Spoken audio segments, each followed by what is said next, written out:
요한계시록 7장 9절부터 하겠습니다. 우리 교재는 9677페이지입니다. 7장 9절에서부터 17절까지 야곱 자손을 구원한 다음에 이방인 무리를 구원하시는 내용이 나타납니다. 그러니까 만물을 주관하는 무서운 어린 양의 진노 아래 하나님은 약속하신 대로 야곱의 자손과 그 다음에 이방인 무리를 구원하는 약속을 해주십니다.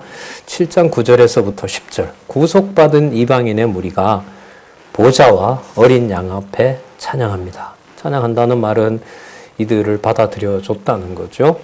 이 일 후에 내가 보니 각 나라와 족속과 백성과 방언에서 아무라도 능히 셀 수 없는 큰 무리가 입고 손에 종려가지를 들고 보좌 앞과 어린 양 앞에 서서 큰 소리로 외쳐 가로되 구원하심이 보좌에 앉으신 우리 하나님과 어린 양에게 있도다. 앞에 살펴본 내용은 어린 양의 진노가 보좌에 앉으신 이와 어린 양의 진노가 그에게 있습니다 라고 얘기한 거라면, 찬양한 거라면, 지금은 구원하심이 보좌에 앉으신 우리 하나님과 어린 양에게 있습니다 하시는 내용이죠. 이게 우리가 부르게 해주셔야 부르는 찬양입니다. 너무 무서운 진노에 대해서 그걸 만나게 하면 우리의 심정으로 진노가 강해졌을 때 거기에서 구원을 말한다는 것은 불가능하죠. 그리스도의 십자가 사건에서 모든 유대인들이 배반하고 그 다음에 죽이고 모든 자들이 제자들을 포함해서 배신한 그 상황에서 살아계셔서 영원한 통치를 베푸시는 어린 양의 권세를 상상할 수는 없습니다. 구원이라는 개념도 너무너무 높은 차원에 있는 말씀이죠.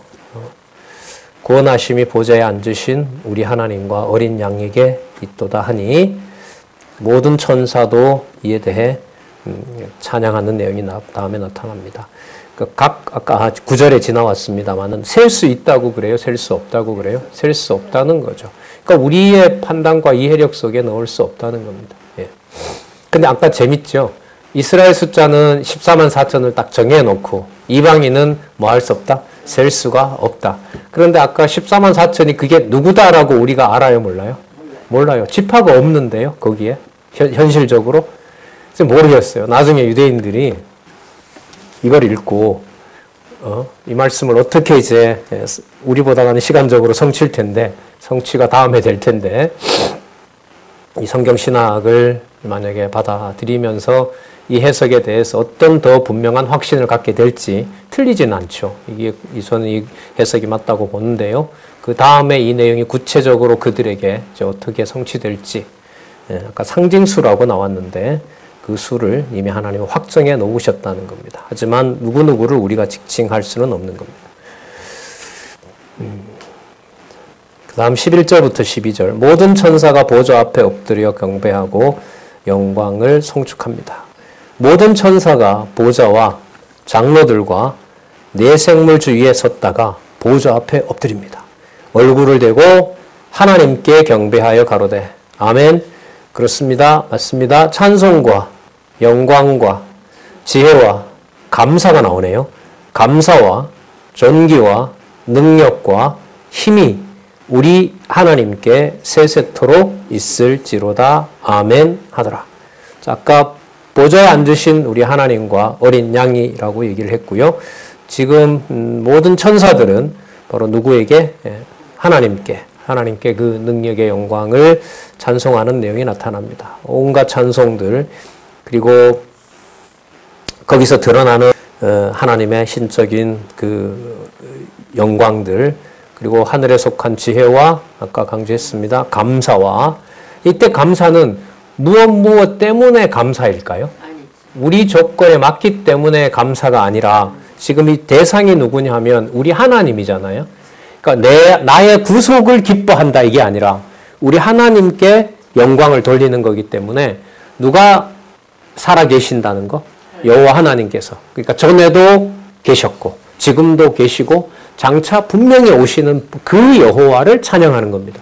그러니까 이 찬송 속에는 네 가지인의 무서운 거 빼고일까요? 그게 들어갈까요? 그럼 이 찬송이 무슨 찬송이 아니에요?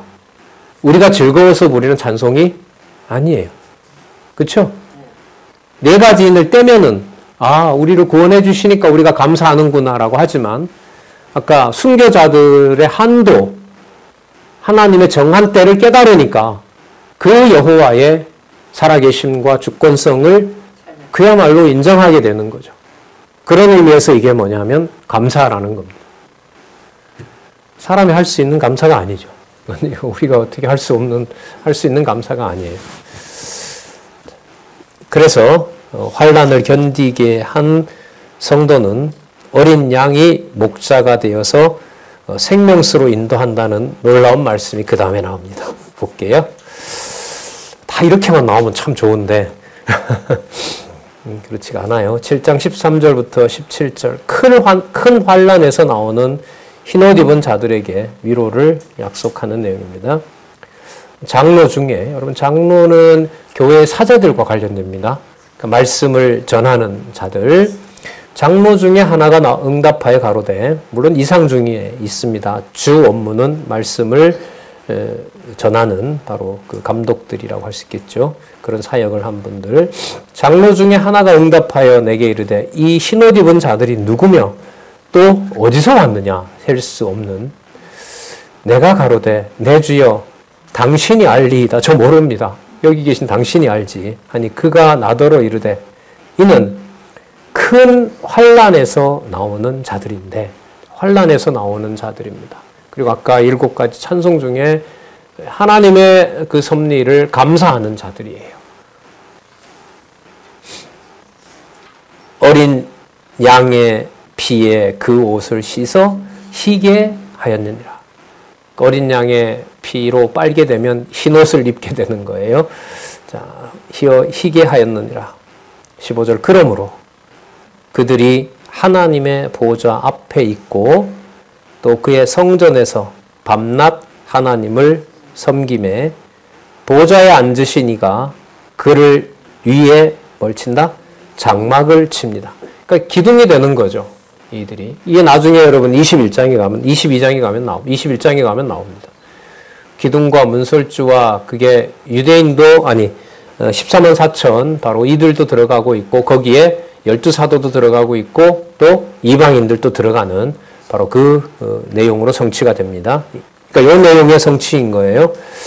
자, 그들이 하나님의 보좌 앞에 있고 또 그의 성전에서 밤낮 하나님을 섬김에 보좌에 앉으신 이가 그들 위에 장막을 치시리니 16절 결과 저희가 다시 줄이지도 아니하며 목마르지도 아니하고 해나 아무 뜨거운 기운에 상하지 아니할지니 왜냐하면 이는 보좌 가운데 계신 누가요? 어린 양이 저희의 목자가 되사 생명수 샘으로 인도하시고 계시록 21장 22장에 나오죠. 생명수 샘으로 인도하시고 하나님께서 저희 눈에서 모든 눈물을 씻어 주실 것임이니라. 아까 지나왔는데 4가지 화 있었지요. 앞에 4가지 화의 그 주석을 제가 지나왔는데 그 내용은 뭐냐면은요. 창세기 1장 28절에 만물 통치권을 누구에게 주죠? 아담에게 주죠. 근데 아담이 그걸 유지해요? 못해요? 못하죠. 그러면 그 모든 만물들이 부패하고 썩었고 누구 이제 수단이 되냐면 사단, 옛뱀의 그 수단이 되는 거예요. 그러니까 부패할 대로 부패한 거잖아요. 그걸 이제 주석에서는 바로 그걸 전부 다 걷어치우는 거예요. 그리스도, 누가? 어린 양이. 그리고 그 치우면서 그 가운데 하나님의 백성들이 억울하게 당한단 말이죠. 거기 아까 그 순교자들이 기도를 했는데 숫자를 내가 더 채워야 된다는 거기에 이제 감당할 수 없는 하나님의 섭리를 보게 되는 거고요. 그리고 아까 7장 내용에서는 우리가 초반부에 이방인의 무리를 구원하는 내용을 살펴봤고요. 그런 하나님의 섭리에 대해서 아까 모든 영광을 찬미한 내용이 나왔습니다. 그리고 지금 큰 환난에서 그걸 인도하시는 분은 누구냐 하면 어린 양이라고 나온 거죠. 17절 이는 보좌 가운데 계신 어린 양이. 여러분 아까 보좌는 누가 앉아 있다 그랬어요? 하나님이 앉아 있었다 그랬죠. 근데 지금은 보좌 가운데 누가 있어요? 어린 양이 있어요. 그러니까 이게 구분이 안 돼요. 그래서 제가 주의 영광과 권세, 주의 권세라고 했을 때 저 주 속에는 전체 요한계시록 전체로 봤을 때는 여호와 하나님과 예수 그리스도라는 개념을 함께 보아야 된다. 이렇게 말씀을 드리는 겁니다. 물론 그 문맥에 따라서 다릅니다만은 전체적인 의미는 분리가 되지 않는다라는 데 초점을 맞춰서 말씀드렸고요. 하나님께서 저희 눈에서 모든 눈물을 씻어 주실 것입니다. 그래서요. 7장과 8장에서부터 주의 진노와 심판이 나옵니다. 주의 진노와 심판이 나옵니다. 그러면 여러분 이 진노는 아까 인을 뗐기 때문에 가능한 일인 거고요. 그리고 이제 이 7개의 나팔이 이제 나팔을 불면서 이제 이 진노가 쏟아지는데 하늘과 땅에 있는 모든 그 악의 세력들을 심판하시는 내용입니다. 그리고 그 대상을 우리가 짐작할 수 있는 게 아니고요. 예루살렘 멸망부터 시작해서 과거에 AD 70년보다 한 100여 년 전에 로마 시대가 예수님 오시기 한 70년 전에 성립을 하거든요. 그때 예루살렘 성전이 일부가 불에 탑니다. 그리고 그때도 많이 죽어요. 한 12,000명 죽거든요. 그때 사건부터 시작해서 이 주석은 하나님께서 인을 떼신 다음에 어린 양의 인을 뗀 다음에 그 다음에 이루어 가시는 내용을 역사적으로 고증을 하고 있습니다. 그 내용들을 우리가 이제 살펴볼 텐데, 이제 8장에 보면 이제 7째 인을 떼면서 나팔로 넘어가는 내용이 나오고요. 그 다음에 11장에 가면 나팔과 관련된 이 7째 나팔을 부는 일이 있게 되고요. 그 다음에 15장에 가면 7 금대접이 나타납니다. 그러니까 7인, 7 나팔, 7 대접. 이게 다 맞물려 있어요. 그러니까 7인을 떼게 되면 동시에 7 나팔, 첫 번째 나팔이 시작이 되고요. 그리고 7째 나팔이 끝나면 또 뭐가 시작이 되냐면 첫 번째 대접이 연결되는. 그러니까 재앙과 진노가 계속 이어지면서 주의 진노와 심판 다음에 그 주의 승리와 왕국에 대한 말씀이 17장에 가면 나오는 거예요. 아주 너무나 치밀하게 논리적으로 잘 되어 있습니다. 그럼 먼저 지난 진노에 의한 재앙을 살펴보도록 하겠습니다. 여러분 지난 진노는 이 기준으로 보면 가장 가까이에 뭐가 있었어요? 70년에 멸망하는 사건이 있었죠. 그리고 70년 이전에 또 뭐가 있었냐 하면 아까 말씀드렸던 로마에 의해서 성전이 불타는 일이 있었어요. 일부 불타고 아까 12,000명 죽는 일이 BC 63년에 있었어요. 그런 건 좀 중요합니다. 근데 이걸 저자는 열어놓고 말합니다. 이거 말고 더 분명한 사건이 있으면 역사적으로 제시하면 나 받아들이겠다는 거죠.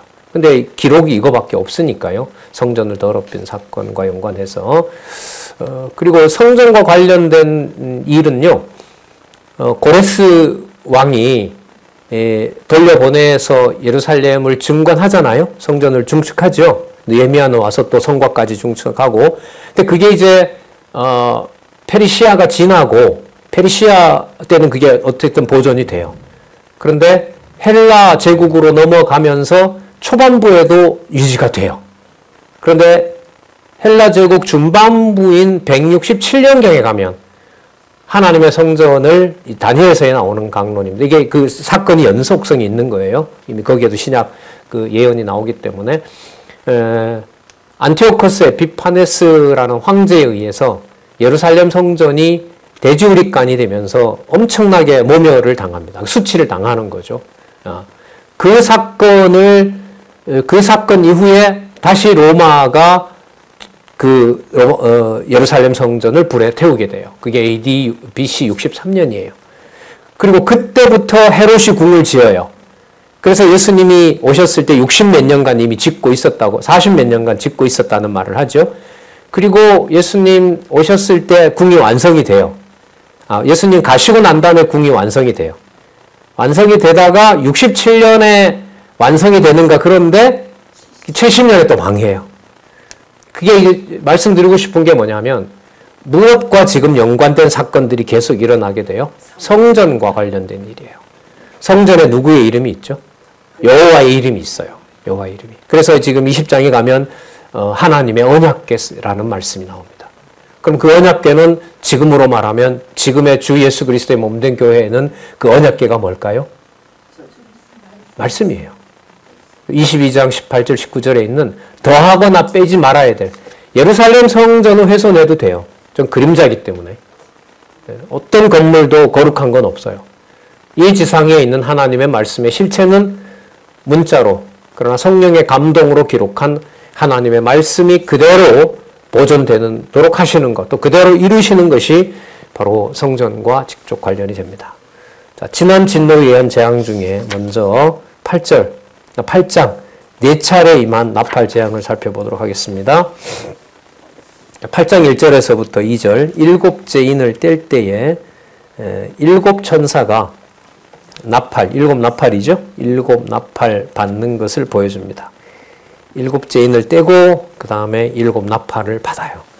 일곱째 인을 떼실 때에 하늘이 반시 동안쯤 고요하더니 내가 봄에 하나님 앞에 시위한 서 있는 일곱 천사가 있어 일곱 나팔을 받았더라. 여기에 반시 동안쯤 고요하다라는 말씀은요, 9687페이지에 보면 말씀이 나오는데, 중간에 그 말씀에 대한 해석이 나오는데, 하나님의 진노가 임하기까지 계시가 한동안 중단된 상태, 구체적으로는 말라기 선지자의 예언이 끝난 이후의 기간을 말하는 듯하다. 다른 해석을 하려면 해라, 제시해라. 성경적으로 이걸 열어놓고 있는 거예요. 근데 이게 맞죠. 계시에, 왜냐하면 그 요한계시록 마지막 장에 조금 전에도 얘기했지만은 하나님의 그 말씀, 생명의 말씀, 이게 지금 교회의 유일한 지표란 말이죠. 그러니까 사도 요한을 통해서 이상으로 주면서 완성하신 그 말씀이 성령 감동으로 기록된 하나님의 말씀입니다. 그러니까 창세기에서부터 시작해서 요한계시록은 온통 계시 중에 진짜 자신에게 보여준 걸 기록한 바로 살아계신 하나님의 말씀이잖아요. 자, 그 말씀이 성취되기 위해서 400년 동안 선지자들을 보내지 않았던 시간이 있죠. 하지만 그 400년 동안 다니엘서에 의하면은 약속한 대로 어떻게 되나요? 다 이루어지죠. 다 이루어지면서 이제 마태복음에 기록된 말씀을 이루는 것하고 연관이 됩니다. 자, 설명을 좀 참조하겠습니다. 9687페이지 그 큰 단락 있죠. 큰 단락 그 숫자 BC 63 나오는 그 위로 세 번째 줄. BC 63 다음 위로 하나 둘 세 번째. 요한이라고 나오죠. 요한이 계시가 중단된 상태에서 이상을 보았다. 곧 하나님 앞에 머물러 서 있는 일곱 천사가 나팔을 각각 받아 가지고 있는 것을 본 것이다. 이는 일찍이 보세요. 어디가 나와요? 헬라 제국 시대를 비롯한 로마 제국 시대의 재앙에 대한 이상을 본 것으로 이해된다. 해석입니다. 주석입니다. 그러면 헬라 제국 시대와 로마 제국 시대가 연관이 되는 것은 뭐하고 연관이 되냐 하면 하나님의 말씀이 실체인데 하나님의 이름을 둔 곳인 어디를 훼손시켜요? 예루살렘 성전을 회파시키죠. 그게 헬라 제국 시대에 있었고요. 그 다음에 예수님 오시기 63년 전에 폼페이우스라는 장군에 의해서 훼손당하고 12,000여 명이 죽는 바로 그것하고 연관이 됩니다. 그리고 예수님 오셨을 때 약속한 대로 헤롯 궁은 널 하나 돈 내지 않고 멸망해버려요. 그리고 135년에 한 명의 유대인도 예루살렘에서는 구원받을 수 없게 해버려요. 누구 시대가 시작이 된 거냐면 이방인의 시대가 시작이 된 거예요. 처참해도 그렇게 처참할 수가 없는 이 방법으로, 근데 우리는 이걸 이미 아까 지나왔어요. 7장에 하나님의 백성을 구원하는 방법이 6장에 4가지 인을 떼는 과정에서 감당할 수가 있어요? 없어요? 없어요. 거기서 살아남을 자는 없어요. 꼭 입맞은 자를 하나님이 보호해 주셔야 돼요. 135년에 다 쫓아내고 바로 예루살렘이 이방인의 손에 짓밟히게 하고 바로 이방인의 구원의 시대가 시작이 되고 헤아릴 수 없는 수많은 바로 이방인들이 하나님의 백성 되는 사건입니다. 그 다음 더 볼까요? 곧 요한 당시로 보면 로마 제국 성립과 관련된 헬라 제국 시대는 이미 지나간 4차례 나팔 재앙이다. 52절까지. 이거는 역사적으로 보면 어디와 어디가 들어가죠? 헬라 제국과 그 다음에 예수님 오시기 전에 로마가 성전을 침범했던 거. 그리고 이게 요한계시록이 마지막에 가면 요한한테 문을 열어주잖아요. 성전에 들어가죠. 그러니까 성전으로 올라가서 성전으로 끝나는 거예요. 그러니까 역사적으로 무엇을 초점으로 역사를 해석하느냐라고 봤을 때 성전을 중심으로 무슨 일이 있었는가를 역사적 실증으로 여기선 증명하고 있는 거죠. 이거는 너무너무 중요한 이 연구라고 봐요. 예. 뭐 이상한 난삽한 이런 해석이 다 필요가 없어요. 성경의 근거. 그리고 이건 다니엘서에 이미 12권이죠. 다니엘서에 이미 해석해 놓았던 것하고 딱 일치를 합니다. 그러면 구약의 언약과 신약의 성취라고 하는 것이 요한계시록에 와서 최종적으로 완성되는 그 내용으로 구성이 됩니다. 이미 지나간 4차례 임한 나팔 재앙에 대한 것이고, 그 다음 볼게요. 로마 제국 시대 역시 이미 지나간 첫째는 여러분 어떤 거라고 할 수 있어요? BC 63년. 그 다음에 둘째화 뭐예요? AD 70년 약속대로 멸망한 것. 그러면 셋째화 남아있죠? 자, 그럼 셋째화는 뭐하고 관계돼요? 132년에 완전히 쫓아낸 거. 이거 우리 기준으로 보면 뭐 했어요? 이루어진 거예요. 그러면 예수님이 오시는 날이 남아있는 거죠. 계시 기록으로 보면 19장에 예수님이 임하세요. 그럼 그 사이의 일들은 무슨 시대냐 하면 이 땅에 내어 쫓긴 그 짐승 권세들이, 음녀 권세가 하나님의 교회를 핍박하고 잔해하는 바로 그 내용을 얘기를 하고 있는 거예요. 내용이 꽤 많죠. 그 내용들이 한 5분의 1 되나요? 그걸 교환계시록은 전체 주제를 무엇으로 잡고 있어요? 교회 승리로 잡고 있는 거예요. 패배가 아니라. 자, 계속해서 보도록 하겠습니다. 3절에서부터 5절. 다른 천사가 향로에 불을 담아다가 땅에 쏟음을 보여줍니다. 또 다른 천사가 와서 제단 곁에 서서 금향로를 가지고 많은 향을 받으니, 향이 나오네요. 뭘까요? 그 다음 답이 나오네요. 이는 모든 성도의 기도들과 합하여 보좌 앞 금단에 드리고자 함이라. 하나님께 드리는 기도를 구약에 보면 누가 받아 가지고 어디로 가죠? 대제사장이 받아서 지성소로 가죠. 근데 우리는 히브리서에서 살펴봤잖아요. 지성소에, 하늘의 지성소로 들어가는 문을 누가 다 열어놓고 다 이루셨다? 주 예수 그리스도께서. 그게 바로 어린 양입니다. 어린 양의 권세라고 보시면 돼요. 모든 성도의 기도들과, 기도는 이 주석에도 있습니다만은 여호와께서 언약하신 대로 성취하기를 사모하는 마음인 거죠. 그리고 창세기 1장에 약속한 대로 창세기 3장 15절에 가면 여자의 후손이 사단을 뭐한다? 밟아서 멸한다는 약속이 남아있는 겁니다. 약속을 해주신 거죠. 그러니까 교회가 승리할 수밖에 없다는 겁니다. 그런데 지금 상황은 교회가 견디기도 힘든 상황이에요. 거기에 하나님의 약속은 어떻게 되는 겁니까? 라고 아까 순교자들처럼 기도를 해요. 그러면 하나님이 알려주세요. 내가 정한 때를 따라서 할 것이며 내 방법대로 한다는 걸 알려줘요. 그리고 지금 그 보좌에 아까 어린 양도 앉았다고 했죠. 하나님 아버지와 그리스도의 통치가 지금도, 전에도 있었지만 지금도 있고 앞으로도 반드시 영원하다는 사실을 알려줍니다. 자, 그래서 성도들의 기도를 성취해 주시는 것과 관련된 내용이 3절이고요. 자, 4절에 보면 향연이 또 나오네요. 성도의 기도와 함께 천사의 손으로부터 누구 앞으로? 하나님 앞으로 올라가는지라. 하나님께서 받으시는 겁니다. 5절에 천사가 향로를 가지고 단 위에 불을 담아다가 땅에 쏟음에 뇌성과 음성과 번개와 지진이 나더라.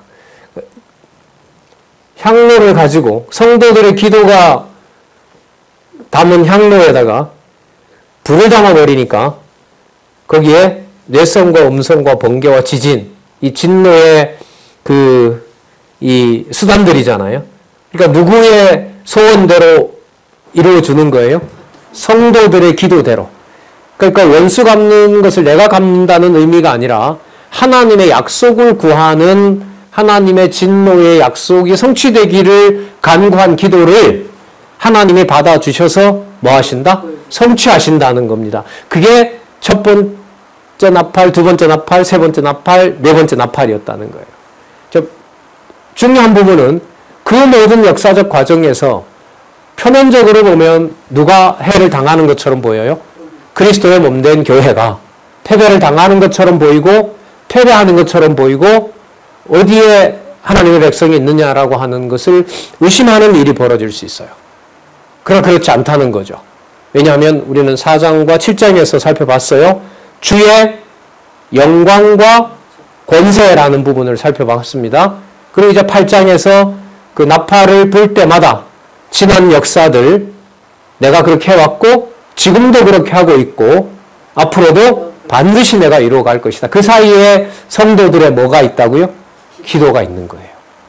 이거는 마태복음에 예수님이 이렇게 기도하라라고 하는 말씀하고도 연관이 되죠.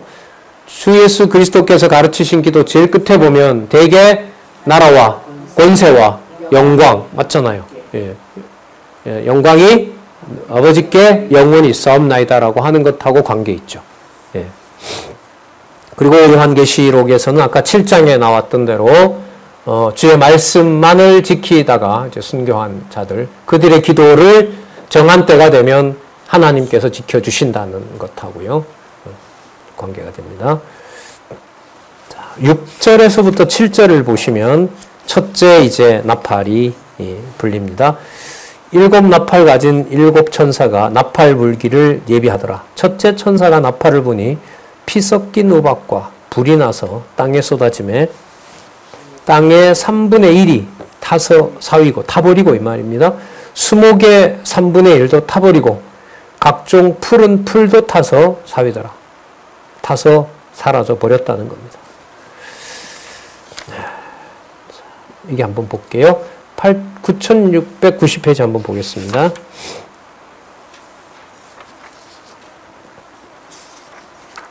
9690페이지.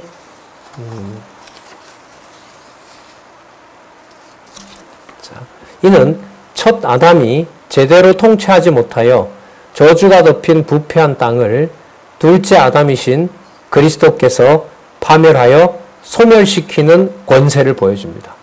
그러니까 이 땅을 남겨놔야 될 이유가 없죠. 왜? 뭐 아래 덮여 있으니까. 저주 아래 덮여 있고 악이 섭리를 하기 때문에, 악이 통치하기 때문에 그걸 그리스도가 두지 않는다고 해석을 하고 있습니다. 자, 그 권세를 여기서 보여줍니다. 아까 내인을 뗄 때 보여준 그것을 역사적으로 그대로 이루어 가시는 내용이 바로 네 나팔을 통해서 보여주고 있다고 보면 됩니다. 아까 이미 소개했었죠? 헬라 제국뿐만 아니라 로마 제국의 그 섭리를 누가 하신 것이다? 예, 어린 양이 하신 거예요. 그래서 부활 승천하신 이분이 살아계신 거고요. 여호와의 자기 이름을 전에도 있었고 지금도 계시고 장차 이루실 바로 그 여호와 이름을 계시하는 사건이 되는 겁니다. 자, 간명합니다.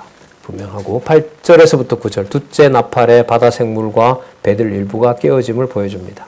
둘째 천사가 나팔을 부니 불 붙는 큰 산과 같은 것이 바다에 던지우매 바다의 3분의 1이 피가 되고 바다 가운데 생명 가진 피조물들의 3분의 1이 죽고 배들의 3분의 1이 깨어지더라. 마찬가지 아까 첫 아담이 정복하지 못해서 저주가 덮인 바다와 생물들과 해상 수단들을 둘째 아담 그리스도가 오셔서 뭐한다? 심판하시는 내용입니다. 예. 그 다음에 사람과 천체를 파멸하는 내용이 나오는데 보세요. 사람이 나오죠. 셋째 나팔에 물이 써짐으로 사람인들이 죽는 것을 보여줍니다. 8장 10절 셋째 천사가 나팔을 부니 횃불같이 타는 큰 별이 하늘에서 떨어져 강들의 3분의 1과 여러 물샘에 떨어지니 그 별 이름은 쑥이라. 물들의 3분의 1이 쑥이 되매 그 물들이 쓰게 됨을 인하여 많은 사람이 죽더라. 이것도 제일 밑에 줄여보면 따라서 둘째 아담이신 그리스도께서 저주 아래 있는 강들과 샘들도 독이 든 물이 되게 하시는 권세를 보여주었다. 자, 넷째 나팔. 넷째 천사가 나팔을 부니 해 3분의 1과 달 3분의 1과 별들의 3분의 1이 침을 받아 그 3분의 1이 어두워지고 낮 3분의 1은 비침이 없고 밤도 그러하더라. 그러니까 달빛과 햇빛, 달에서 달이나 이제 해가 가지는 가장 그 중요한 기능은 빛을 발하는 거잖아요. 그 빛을 없애버리는 겁니다. 빛의 근원이신 바로 그리스도께서. 그 다음에 다섯 번째 화이고 다섯 번째 나팔이고 첫 번째 화라고 얘기를 합니다. 이 겹쳐 있어요. 자, 공중에 날아가는 독수리가 세 번 화를 선언함을 들려줍니다. 자, 화라고 세 번 외칩니다. 그러니까 아까 넷째 나팔 불었잖아요. 그럼 일곱 나팔을 불려면 몇 번이 남아있죠? 세 번. 다섯 번째, 여섯 번째, 일곱 번째인데 다섯 번째를 특별히 뭐라 부르냐면 첫 번째 화라 그래요. 두 번째 화라 그러고 세 번째 화라 그러고 이게 나중에 또 그 대접하고 관계가 됩니다.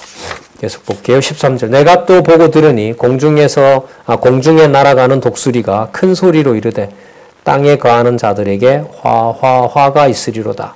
이외에도 새 천사의 뿔나팔 소리를 죄송합니다. 새 천사가 불 나팔 소리를 이남이라 하더라. 자, 이 부분을 지금 소개를 하고 있는데요. 미리 소개하고 있어요. 좋은 가이드입니다. 9694에 보시면 두 번째 단락 밑에서부터 그 BC 63이라고 나오죠. BC 63 시작하는 문장. 첫째 화, 그다음 첫째 화 아까 몇 번째 나팔? 다섯 번째 나팔. 다섯 번째 나팔 첫째 화. 로마가 예루살렘을 처음으로 침략하여 불태웠던 사건. BC 63년. 이른바 그 폼페이우스가 침략한 건데요. 아까 말씀드렸죠. 1만 2천여 명이 학살이 되고요. 3개월 동안 포위하고요. 지성소에 난입합니다. 그리고 재밌는 것은 이때부터 로마가 유대인을 죽일 때 십자가를 사용합니다. 역사적으로 좀 의미가 있는 사건이에요. 그러니까 이방인의 손에 의해서 십자가에 나무에 달려야 될 처형 준비를 역사적으로 보면 폼페이우스가 유대인을 이때부터 학살할 때, 죽일 때 이 십자가를 썼다고 얘기합니다. 자, 그 다음 둘째 화는 예루살렘 성곽과 성전마저 로마군에 의해 함락되어 파괴당한 사건 AD 70년. 그러니까 이것도 이루어진 거죠. 자, 셋째 화는 예루살렘이 로마군에 의해 멸망당하고 남은 유대인들마저 완전히 괴멸당하는 사건. 132년에서 135년, 한 3년 정도 기간, 3년 반. 자, AD 132년에서 135년 그 사건을 시작으로 계속되는 재앙을 말하는 것으로 이해된다. 여기서 계속된다는 말은요, 그 이후로 계속 진행되는 거였어요. 우리 역사로 보면, 현재 우리가 사는 세계사 기준으로 보면 1948년도에는 나라만 회복. 48년에 돌아가서 이스라엘이라는 국가를 세우고 유엔의 승인을 받고 지금 등록되어 있는 국가죠. 하지만 이 나라가 어린 양의 권세를 찬미하는 곳은 아직은 안 돼 있는 거예요. 누구의 때를 위해서? 이방인의 때를 위해서. 그러니까 그런 의미에서 이 말이 맞죠. 괴멸하는 사건을 시작으로 뭐한다? 계속되는 재앙이죠. 가장 큰 재앙은 아직 그들이 예수를 그리스도로 받아들이지 않고 있는 겁니다. 하지만 지금 어떤 매체나 정황으로 봤을 때 큰 나라도 아니기 때문에 또 신약의 역사 사건들을 이미 유대인 그 청년들이 군대에 갈 때요. 신약 성경 마태, 마가, 누가를 준다 그래요. 요한복음을. 왜냐하면 그게 고대 이스라엘 역사이기 때문에. 그렇기 때문에 유대인들의 개종은 한국처럼 100년 걸리고 이런 게 없어요. 반나절이면 된다고 합니다. 왜? 역사는 다 아니까. 역사는 다 알고 있는 내용인데 그게 예수였어? 그 예수가 그리스도였어. 이러면 이제 끝이 나는 겁니다. 예.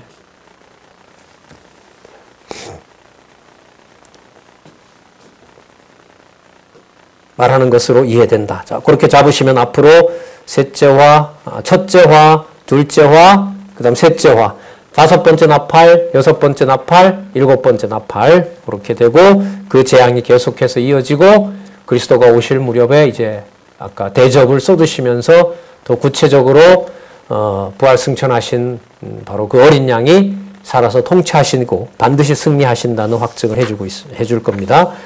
자, 그러면 볼게요. 9장 1절에서부터 11절. 다섯째 나팔과 첫째 화 같은 사건이죠. 황충이 땅 위에 출현합니다. 아까 여러분 다섯 번째 나팔은 뭐와 관련된다 그랬죠? BC 63년에 그 황폐화시켰던 성전을 더럽혔던 사건요. 9장 1절에서부터 3절. 무저갱 연기로 어두운 중에 황충이 나오는 것을 보여줍니다.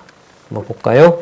다섯째 천사가 나팔을 불매 내가 보니 하늘에서 땅에 떨어진 별 하나가 있는데 악한 천사죠. 저가 뭘 가졌어요? 무저갱의 열쇠를 받았더라. 그러니까 무저갱의 열쇠니까요. 그 지옥을 열고 닫을 수 있는 권한을 줘요. 누구한테? 악한 천사한테. 예. 하늘에서 땅에 떨어진 별. 자, 그럼 악한 천사 일종이라고 나오죠.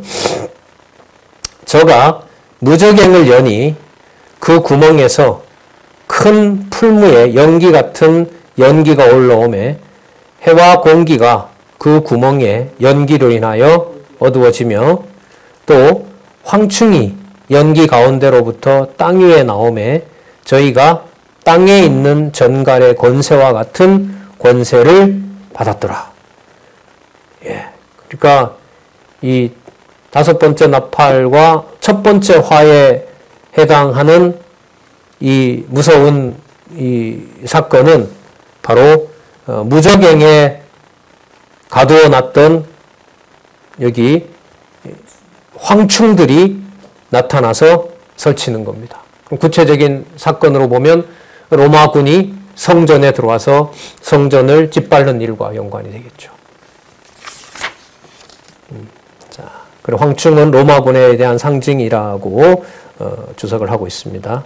그 다음 9장 4절 황충에게 입맞지 아니한 자들만 해하라고 함을 보여줍니다.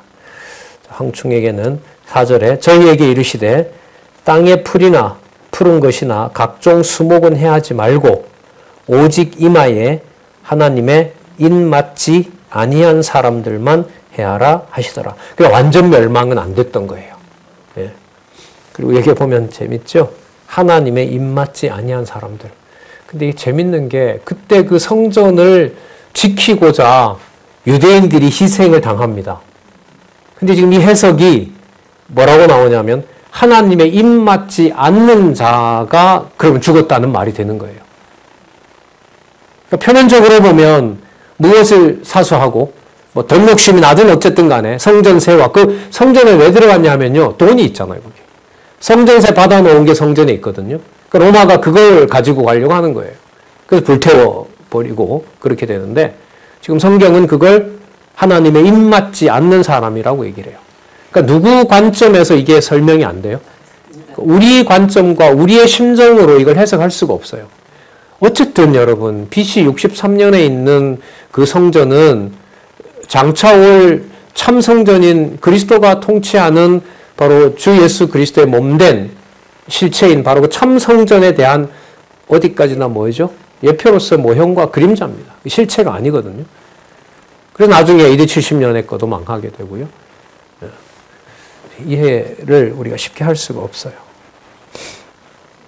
9699페이지에 보시면은요, 두 번째 단락, 밑에서부터 세 번째 줄, 다섯 번째 줄, 둘째, 9699의 두 번째 단락 밑에서부터 다섯 번째 줄, 둘째, 오직 이마에 하나님의 인 맞지 아니한 사람들만 헤아리라 하시더라고 했다. 곧 주께서 이마에 하나님의 인을 맞지 아니한 유대인들만 해하라는 임무를 로마 군에게 부여하신 것이다. 부여하신 것으로 이해된다. 누가 부여했다고요? 예, 누가요? 주께서. 맞죠? 주께서. 주는 어린 양도 포함하고 보좌에 앉으신 이도 포함하고 하나님도 포함하고 자. 그래서 역사 기록을 볼 때 이 한 구절이 그 많은 역사적 사료를 하나로 정리해 버립니다. 왜 이때 이만큼 이렇게 죽었느냐? 하나님의 입맞지 아니한 사람들을 하나님께서 허락하셨기 때문에. 그래서 여러분 이게 악의 문제, 신정론의 문제, 신은 언제나 옳은가? 이 문제를 창세기부터 시작해서 요한계시록에까지 일관되게 정리가 되지 않으면 악의 문제는 도저히 해결할 수가 없습니다. 그 다음 황충이 권세를 수령합니다. 수령한다는 말은 뭐 한 분이 있다는 거죠. 수령이 받는 거잖아요. 그럼 누가 준 게 있어요? 뭐 한 분이 있어요? 주는 분이 있을 거 아니에요. 아까 답이 나왔죠 벌써. 주께서 그렇게 하셨다. 9장 5절에서부터 6절 황충들이 사람을 5달 괴롭혀도 죽지 못함을 알려줍니다. 그러나 그들을 죽이지는 못하게 하시고 5달 동안 괴롭게만 하시는데 그 괴롭게 함은 전갈이 사람을 쏠 때에 괴롭게 함과 같으라. 그날에는 사람들이 죽기를 구하여도 얻지 못하고 죽고 싶으나 죽음이 저희를 뭐 한다고요? 피합니다. 여러분 내가 마음만 먹으면 죽지요. 말이 안 되죠. 죽기를 구하여도 얻지 못하고 죽고 싶으나 죽음이 저희를 피하리로다. 그럼 뭐만 계속 가중될까요? 고통만. 고문이죠.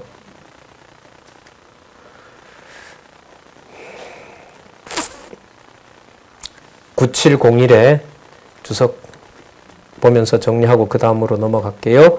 두 번째 단락 밑에서부터 하나, 둘, 셋, 넷, 다섯, 여섯 번째 줄. 이는 팔레스타인 지역의 지배자였던 헬라의 셀루커스 왕조가 망하면서 예루살렘이 로마 제국의 지배를 받는 속주가 된 시기 BC 63년 이후 앞으로 계속 일어날 사건으로 거민이 당한 극심한 고통의 정도를 말하는 것으로 이해된다. 이 사료를 이 요세푸스의 그 유대사에 보면은 이 기록들이 있거든요. 그 중간기 또 초대교회사의 이 사가들이 이 짧은 이 요한계시록의 말씀에 근거를 두기가 어렵습니다. 왜요? 감히 하나님께서 그 유대인들 또 자기 백성들이라고 칭하는 언약 백성들을 뭐 한다? 어느 정도로 고통을 준다? 네, 죽고 싶어도 죽지 못하고 아까 5개월이라 그랬죠. 여기서 뭐 하는 기간? 그야말로 괴로움을 더하는 고문당하는 그 상황을 살아계신 하나님의 증거로 받는다는 것이 불가능하기 때문에 그렇습니다. 그리고 이 황충은 전쟁 준비를 끝낸 말과 같고 거기에 인솔하는 통치자도 있다고 얘기를 합니다. 그러니까 아주 단단한 세력이라는 거죠. 볼까요? 9장 7절 황충들의 모양은 전쟁을 위하여 예비한 말들 같고 그 머리에 금 같은 면류관 비슷한 것을 썼으며 그 얼굴은 사람의 얼굴 같고 또 여자의 머리털 같은 머리털이 있고 이는 사자의 이 같으며 또 철흉갑 같은 흉갑이 있고 그 날개들의 소리는 병거와 많은 말들이 전장으로 달려 들어가는 소리 같으며 또 정갈과 같은 꼬리와 쏘는 살이 있어 그 꼬리에는 5달 동안 사람을 해하는 권세가 있더라. 그러니까 죽고 싶어도 이때는 못 죽어요. 그러면 여러분 사람들이 하나님 앞에 창조주 앞에 무릎을 꿇을까요? 더 악해질까요? 예. 꿇는 자도 있지만은 더 악해집니다.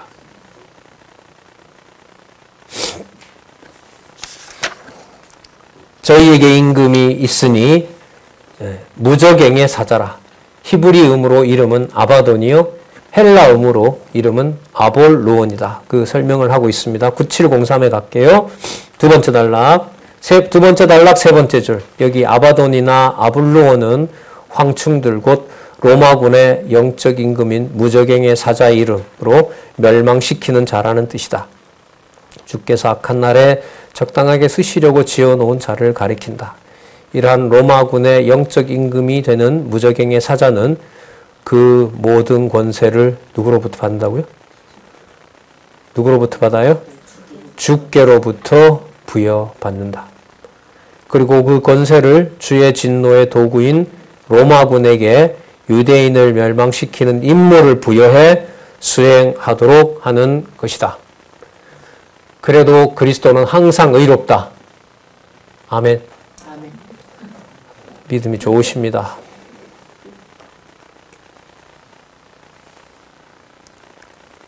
말씀이 좋아서 좋은 게 아니죠. 그죠? 이게 말씀의 권위입니다.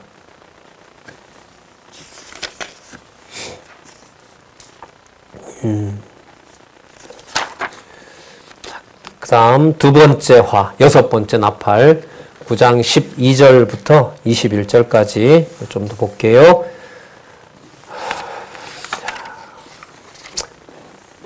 참 고통스러울 때 그냥 이렇게 딱 그냥 편안하게 딱 죽이는 거 얼마나 좋아요. 그죠? 제가 개인적인 얘기입니다만 지금 한 3주 사이에 친척들 2분 돌아가시고 한 분 병원에 입원하고 이런 일이 벌어졌어요. 근데 어른들이 하시는 말씀이 그 팔복이 맞아. 죽을 때 편하게 죽으면 참 좋겠는데 이렇게 얘기하시더라고요. 그러면서도 그게 지 맘대로 돼? 이런. 근데 그 정도가 아니잖아요. 여기 보시면. 네, 그죠? 정한 시간이 있어요. 뭘 당해야 되냐면 괴로움을 당해야 돼요. 그리고 이게 화의 첫 번째예요. 두 번째, 세 번째 화가 남아 있고요. 예. 자, 9장 12절에서부터 16절. 죽이는 천사가 풀려납니다. 9장 12절에서부터 14절. 여섯째 천사에게 네 천사를 놓아주라는 음성이 들립니다. 첫째 화는 지나갔으니 보라 아직도 이후에 화 둘이 있으리로다. 여섯째 천사가 나팔을 불매 내가 들으니 하나님 앞 금단 네 뿔에서 한 음성이 나서 나팔 가진 여섯째 천사에게 말하기를 큰 강 유브라데에 결박한 네 천사를 놓아주라 하매. 자, 그럼 놓아준다는 말은 뭐가 또 임하는 거죠? 화가 또 임하는 거예요. 네. 자, 조금 전에 우리 역사적 사실 오늘 구체적으로 확인하도록 할게요. 9706에 보시면 두 번째 단락 밑에서부터 하나, 둘, 셋, 넷, 다섯, 여섯, 일곱 번째 줄 이후에와 관련해서 보면 미래 약속을 강조하는 특성을 지닌다. 따라서 본문은 첫째 화는 지나갔으나 보라 여전히 계속해서 화둘이 나타나고 있다로 번역된다. 곧 로마군이 예루살렘을 침략하여 처음으로 지배하면서 BC 63년 임한 첫째 화는 역사적으로 이미 지나갔다. 그러나 둘째 화는 역사적으로 예루살렘 함락으로 이미 시작해 사도 요한 당시에도 계속 진행되고 있습니다. 그러니까 이런 거예요. 63년에 BC 63년에 늑탈하고 로마가 싹 떠나는 게 아니에요. 또 뭐해? 또 괴롭혀요. 간섭하고. 그리고 AD 70년에 멸망시켰어요. 5만을 데리고 가서 우리 어른들 갔다 오셨잖아요. 로마에 있는 콜로세움을 이 사람들이 가서 만들어요. 만든 다음 그 사람들을 다시 콜로세움에 넣고 사자와 호랑이 밥이 되게 해요. 유대인 그 기독교인들을 죽인단 말이죠. 그러니까 그 일이 지금 95년에 계속 진행이 되는 거예요. 로마에서 진행되고 예루살렘 본토에서 진행이 되고 언제까지 진행이 돼요? 셋째화 135년 때까지. 그러니까 63년부터 BC 63년부터 135년이면 몇 년 되죠? 200년 동안. 맞죠? 200년 동안에 첫째, 둘째 화가 있는데 어느 정도로 죽고 싶어도 못 죽이게. 예. 주의 진노와 심판의 권세를 계시하시려고. 자, 9장 15절에서부터 16절 볼까요? 결박에서 놓인 네 천사의 신분과 마병대의 수를 알려줍니다. 하나님이 다 정해놓은 숫자가 있고 그 진노의 규모가 있는 거예요. 네 천사가 놓였으니 그들은 그 년, 월, 일, 시에 이르러 사람 3분의 1을 죽이기로 예비한 자들이로다 이더라. 마병대의 수는 로마군이죠. 2만 만이니 내가 그들의 수를 들었노라. 2억이 아니라 상당한 수라는 것을 나타내는 상징이라고 이렇게 주석을 하고 있습니다. 이들은 죽이기로 예비한 자들이죠.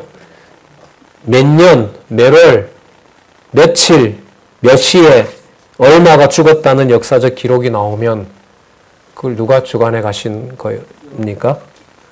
주께서 주관하신 일입니다. 그럼 이런 기독교가 사람들이 보편적으로 받아들이는 이른바 사랑의 종교라는 이름으로 받아들일 종교일 수 있을까요?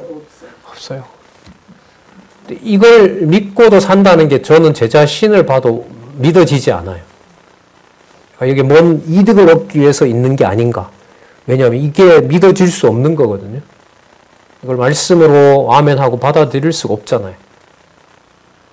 그래서 이제 요즘 많이 생각나는 거, 말씀이 주관한다는 것밖에는 다른 어떤 해석을 달리 할 수가 없어요.